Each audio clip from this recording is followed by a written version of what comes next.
It's for the people at the back. I don't know whether I can mime this or something like that. Like, that's me digging and all the money coming out. I'm Brandon Macdonald, CEO of Fireweed Metals. I'm going to talk to you about two metals. We have two critical metals. We have two projects, flagship projects right next to each other. I'll talk first about zinc. I mean, this is a metal that we think of as pretty common in our everyday lives. And really, the fundamentalness of it is galvanization, so protection against rust. And the easiest way to think of why we need zinc or why you might think about zinc is if you think, the U.S. needs to refresh infrastructure, that the EU push towards infrastructure will continue, and that the China reopening is not working, which it's not, and that they're going to try to stimulate their economy, which they are, that they're going to continue to build a tremendous amount of infrastructure there.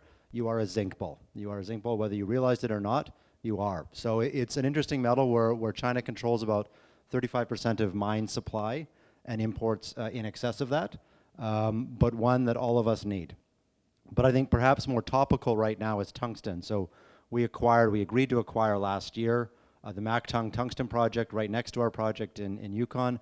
And tungsten is a particularly unique metal because a lot like rare earths, 85% of mine supply comes from China. This is not 85% of processing. This is 85% of mine supply.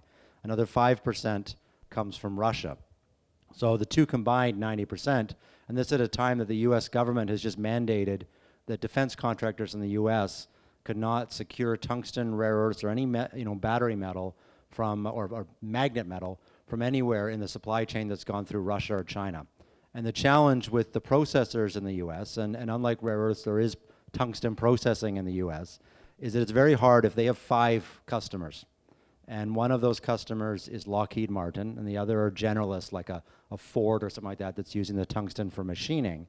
It's very hard for them to segregate metal, to buy metal from China, buy metal from tungsten from elsewhere, and to ring fence it and know that none of the metal that's going to Lockheed Martin or Raytheon has been tainted with Chinese metal, right? And this is a similar situation that Canadian miner Sherritt had when they were bringing in concentrates from Cuba, nickel cobalt concentrates, and processing them in Alberta, and then trying to figure out which of the metal ingots they were producing were tainted by Cuban metal and which was not, because that influenced whether or not they could sell it into the U.S.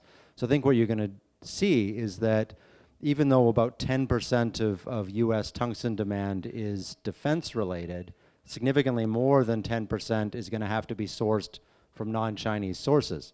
And what's interesting is that we work with someone who just left the U.S. DoD, and he said to us that tungsten has all the market dynamics of rare earths with about 3% of the attention.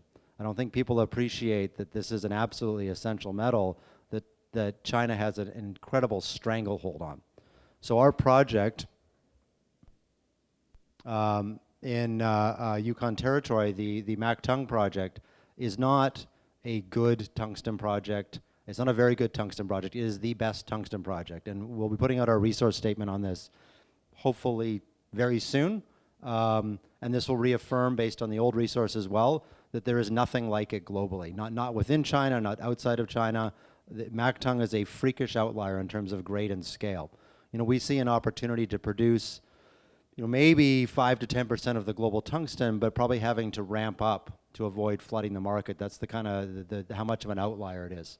So we see unlocking value there being really an effort to secure offtake. The good news is that when we announced the acquisition of this project, we had inbounds from US and European and Japanese producers or processors of tungsten who are incredibly anxious to see this project in production.